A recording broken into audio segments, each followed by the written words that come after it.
এখন চাওক কিমান বৃহত্তৰ পথাৰ চাওক, ইমানৰ পৰা এইখন পথাৰ কিমান ডাঙৰ পথাৰ, এফালেও চাওক এইখন চাওক কিমান ডাঙৰ পথাৰ। আমাৰ গাঁৱৰ মানুহবিলাকে এতিয়া তাৰমানে প্ৰধান কাম হৈছে মাটি আছে যদি বিক্ৰী কৰি বিল্ডিং বনায়। বহুত ধুনীয়া ধুনীয়া মাটি কম কম দামত বিক্ৰী কৰি দিছে মাৰোৱালীৰ হাতত। আৰু চবতকৈ মানে ডাঙৰ কথা, মোবাইল এটাৰ যেতিয়াৰ পৰা 6G আহি গ'ল নহয়, তেতিয়াৰ পৰা বন্ধুসকল তাৰমানে চৰাই চিৰিকটি কমি গ'ল। আগতে ৰাতিপুৱা উঠাৰ লগে লগে চৰাই চিৰিকটিৰ শব্দ শুনি বহুত ভাল লাগিছিল। আজিকালি এটা চৰাই চিৰিকটি দেখা নাপাওঁ, খালি দেখা পাওঁ বান্দৰ আমাৰ ইয়াত। মাঘ বিহু আহি আছে আৰু কেইদিন আছে। আগতে এইবিলাকত ভেলাঘৰ মানে মিনিমাম 10টা-15টা লাগি গৈছিল, কিন্তু এটা ভেলাঘৰ নাই চাওক। এইবিলাক বস্তু মানে বিলুপ্ত হৈ গৈ আছে। মাঘ বিহুত চবতকৈ ভাল শুৱনি আমাৰ গাঁওখনি এটি মানে এতিয়া এইটো কবিতা আছিল শুৱনি গছৰে ভৰা, সেইবিলাক নাই আজি। শুৱনি আমাৰ গাঁওখনি এটি আজিকালি তাৰমানে বাহিৰা মানুহ দি ভৰা। এই আমাৰ অৰিম ভাইহঁতৰ যিখিনি মাটি আছিল সেইফালে এইবিলাকত খেতি কৰিছে, কিন্তু বাকী কোনো চাওক না, ক'তো খেতি নাই মানে মৰাশালি মাৰোৱালী মাটি কিনি আছে।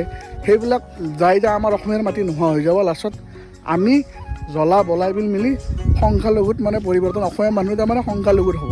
মানুহ কিমান অসমীয়া মানুহ থাকিব, চব বাহিৰা মানুহ। এইবিলাক বুজি নাপায়, চব মাটিবিলাক কম কম দামত বিক্ৰী কৰি দিছে। সোণাৰ মূল্যৱান মাটিবিলাক মানে এনেকুৱা হৈছে, সোণা বিক্ৰী কৰি মানুহবিলাকে লোহা কিনি আছে। সোণা বিক্ৰী কৰি লোহা কিনি, জহা চাউলৰ আজি প্ৰায় 6 মাহ 7 মাহৰ পৰা এনেকুৱা দাম বাঢ়ি গৈছে, মানে অসমীয়া মানুহে খেতি নকৰা হ'ল। জহা চাউলৰ কেজি আপোনালোকে বিশ্বাস কৰে 120 টকা। আগতে আমি কিনিছিলোঁ, আজি 6 মাহ 7 মাহ আগত কিনিছিলোঁ 60 টকা 50 টকা। কিন্তু বন্ধুসকল, আজি এটা গুৰুত্বপূৰ্ণ ভিডিঅ' লৈ আহিছোঁ, আপোনালোকে চাব আৰু কমেণ্ট কৰিব আৰু ভাল পায় লাইক আৰু শ্বেয়াৰ কৰিব। আমাৰ গাঁৱৰ মানে লৈ পেলাই কথা কিছুমান ক'বলৈ আহিছোঁ। আমাৰ গাঁৱৰ এইখন চাওক কিমান বৃহত্তৰ পথাৰ চাওক, ইমানৰ পৰা এইখন পথাৰ কিমান ডাঙৰ পথাৰ, এফালেও চাওক এইখন চাওক কিমান ডাঙৰ পথাৰ। এইবিলাক আমাৰ বাৰী মানে ঘৰৰ পিছফালে আৰু পথাৰখন আছে আমাৰ। চাওক মানে ধানৰ এডালো তাৰমানে শিপাও নাই। মানুহে আমাৰ অসমীয়া মানুহে খেতি কৰিবলৈ বাদ দিছে বন্ধুসকল। আগতে আমি যেতিয়া সৰু আছিলোঁ, ইয়াতে মানে ধানৰ নাৰাৰ মাজত আমি খেলিছিলোঁ, নাৰাৰ পেঁপা বনাইছিলোঁ। এতিয়া এইবিলাক সাৰুগতা টাইপ হৈ গৈছে। তাৰমানে নায়ে খেতি কৰা মানুহ গাঁৱত। এই সিফালে অলপমান জেগাত একজন আমাৰ গাঁৱৰে ফটা নামৰ মানুহ এজনে তেখেতেই অলপ কৰিছে, মানে পৰম্পৰাটো তাৰমানে জিন্দা ৰাখিছে। আৰু বলাই বিল আমাৰ পথাৰত সেইফালে কেইঘৰমান মানুহ কৰে, বাকী আৰু মানুহে খেতিয়ে নকৰে। পথাৰ চাওক না কিমান ডাঙৰ পথাৰ।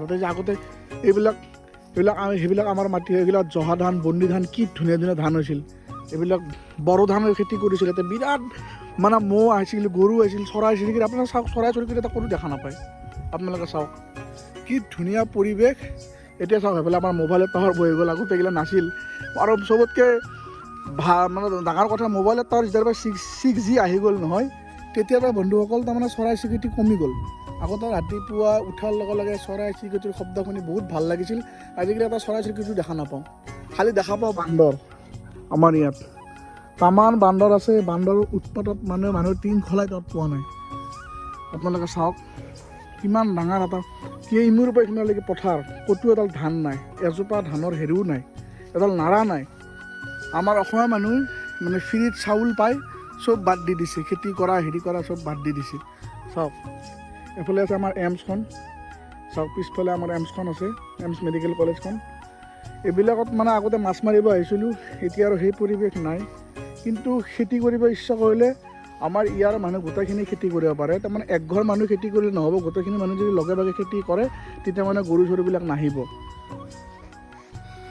আমাৰ গাঁৱৰ মানুহবিলাকে এতিয়া তাৰমানে প্ৰধান কাম হৈছে মাটি আছে যদি বিক্ৰী কৰি বিল্ডিং বনায়। বহুত ধুনীয়া ধুনীয়া মাটি কম কম দামত বিক্ৰী কৰি দিছে মাৰোৱালীৰ হাতত। আৰু তেখেতসকলে বিল্ডিং বনাইছে, গাড়ী কিনিছে। প্ৰধান কাম এইটোৱে হৈছে মাটি আছে যদি বিক্ৰী কৰি শেষ কৰি পেলাইছে। আৰু এসময়ত আমাৰ গাঁওখন আমাৰ যিটো গাঁও আছে, আমাৰ জ্বলা বলাই বিল মিলি আমি সেইখিনি মানুহ সংখ্যালঘুত মানে পৰিণিত হ'ম। মানে বাহিৰা মানুহ ইমান সোমাই গৈছে, লাহে লাহে মাটি কিনি আছে, মাৰোৱালী মাটি কিনি আছে।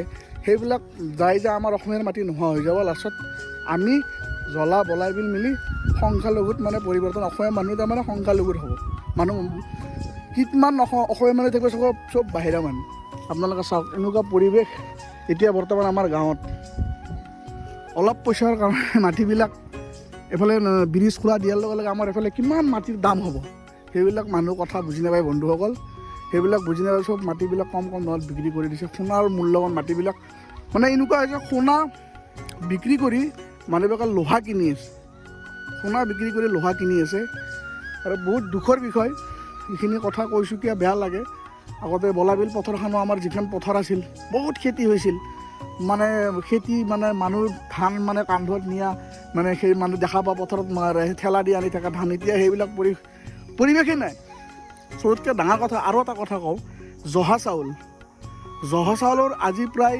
6 মাহ 7 মাহৰ পৰা এনেকুৱা দাম বাঢ়ি গৈছে মানে অসমীয়া মানুহে খেতি নকৰা হ'ল জহা চাউলৰ কেজি আপোনালোকে বিশ্বাস কৰে যে 120 টকা আগতে আমি কিনিছিলোঁ আজি 6 মাহ 7 মাহ আগত কিনিছিলোঁ 60 টকা 50 টকা কিন্তু এতিয়া হৈ গ'ল 120 টকা এটা নাৰিকলৰ চবতকৈ ডাঙৰ আৰু এটা কথা ক'ব বন্ধুসকল নাৰিকল একযোৰাৰ দাম বজাৰত 250 টকা চব কেৰেলাৰ নাৰিকল সোমাই গৈছে চব তাৰমানে যিবিলাক বাহিৰা বস্তু আছে তাৰমানে অসমত সোমাই আছে আমাৰ যিবিলাক খাটি বস্তু আছিল অসমীয়া সেইবিলাক বস্তু বিলুপ্তৰ পথত যায় চবে নাৰিকল গছবিলাক কাটি দিয়ে ঘৰ বনাই আছে কিবা বনাই আছে এইবিলাক কাটি তাৰমানে একযোৰা নাৰিকলৰ দাম 250 টকা জহা চাউল 1 কেজিৰ দাম 120 টকা আগতে আমাৰ অসমীয়া মানুহবিলাকত চব এইবিলাক আমাৰ মাটি হয় এইবিলাক জহা ধান বন্নি ধান কৰিছিল তেতিয়া ঘৰে ঘৰে চাউল আছিল জহা চাউল আছিল জহা চাউলৰ হেৰি দামটোও কমি গৈছিল মানে চবৰে ঘৰত জহা থাকে দামটো কমি গৈছিল এতিয়া তাৰমানে খেতি নকৰে চাওক নাই কিমান ডাঙৰ পথাৰ এখন চন পৰি আছে কিমান ডাঙৰ পথাৰ এখন চন পৰি আছে মানুহবিলাক কথাবিলাক বুজি নাপায় আজি মানে মনৰ ক্ষোভত আপোনালোকৰ ওচৰত মই লৈ আহিছোঁ সেই কথাখিনি আৰু যদি এইখন পথাৰত যদি খেতি কৰিলে হয় মই ক'লোঁ এজনে মানুহ আমাৰ গাঁৱৰ মানুহ এজনে খেতি কৰিছে ফটা দাই তেখেতে পৰম্পৰাটো জিন্দা ৰাখিছে এই আমাৰ কৰিম ভাইহঁতৰ যিখিনি মাটি আছিল সেইফালে এইবিলাকত খেতি কৰিছে কিন্তু বাকী কোনো চাওক না ক'তো খেতি নাই মানে মৰাশালি আৰু আহি ভাল নালাগে আগতে সেইকাৰণে যেতিয়া খেতি আছিল তেতিয়া তাৰমানে আমি আহিছিলোঁ ভাল লাগিছিল এতিয়া একোৱেই নাই চাওক না মৰাশালি পথাৰ আপোনালোকে চাওক শুৱনি আমাৰ গাঁওখনি মানে এতিয়া এইটো কবিতা আছিল শুৱনি গছৰে ভৰা সেইবিলাক নাই আজি শুৱনি আমাৰ গাঁওখনে আজিকালি তাৰমানে বাহিৰা মানুহ দি ভৰা মানে সেইবিলাক কবিতা আছিল এতিয়া আৰু সেনেকুৱা হৈ গ'ল আৰু বাহিৰা মানুহ দি আমাৰ শুৱনি গাঁওখন ভৰি পৰিছে ৰাতিপুৱা উঠিলে আপোনালোকে বাহিৰা মানুহে দেখা পাব লোকেল মানুহ দেখা নাপাব লোকেল মানুহৰ সংখ্যা কমি গৈছে আপোনালোকে চাওক পথাৰত চাওক কিমান ডাঙৰ পথাৰ এইবিলাকত আগতে আমাৰ ঠাণ্ডা দিনত মানুহ ভৰ্তি হৈছিল ৰ'দ পোৱাৰ কাৰণে চাওক এতিয়া মানুহে নাই খেতি নাই পথাৰ চব উদাং হৈ আছে আৰু এনেকুৱা কেইটামান মই আপোনালোক ভিডিঅ' দেখাম আমাৰ গাঁৱৰ মানে যিবিলাকত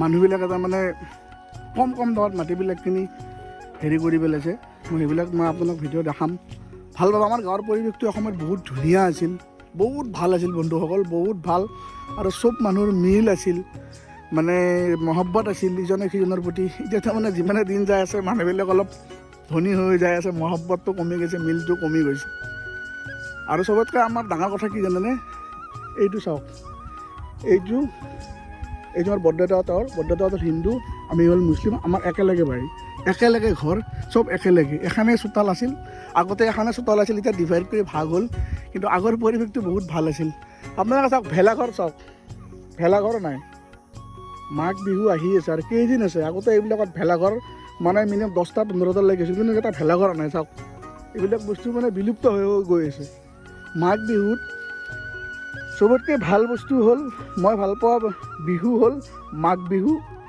আৰু মানে বহুত ভাল পাওঁ মই মানে বিভিন্ন ধৰণৰ খাদ্য পিঠা লাড়ু এইবিলাক মানে বহুত ভাল লাগে বহুত টেষ্টি ডাঙৰ মাছ ওলায় আৰু বজাৰবিলাক বহুত ডাঙৰ হয় এইবিলাক চাওক আপোনালোকে চাই থাকক মানে বিলুপ্তৰ এটা ভেলাঘৰো নাই এইবিলাক জেগাত আগত আমাৰ ইন্দ্ৰদাহঁতে থাকোঁতে ৰিংকুদাহঁত থাকোঁতে মানে বহুত ডাঙৰ আমাৰ কুমুদকাহঁতো আছিল তেতিয়াই মানে বহুত ডাঙৰ ভেলাঘৰ বনাইছিল সেই পৰিৱেশ এতিয়া বন্ধুসকল নাই পথাৰ একদম চব চুনচান হৈ আছে আৰু বেছি নকওঁ বেছি ক'লে আৰু বহুত বিভিন্ন ধৰণৰ কথা ওলাই থাকিব আৰু আজিৰ ভিডিঅ'টো কেনেকুৱা পালে মোক জনাব আৰু ভিডিঅ'টো শেষলৈকে চাব, স্কিপ কৰি নাচাব, চালে ভাল পাব, গোটেইখিনি বুজি পাব।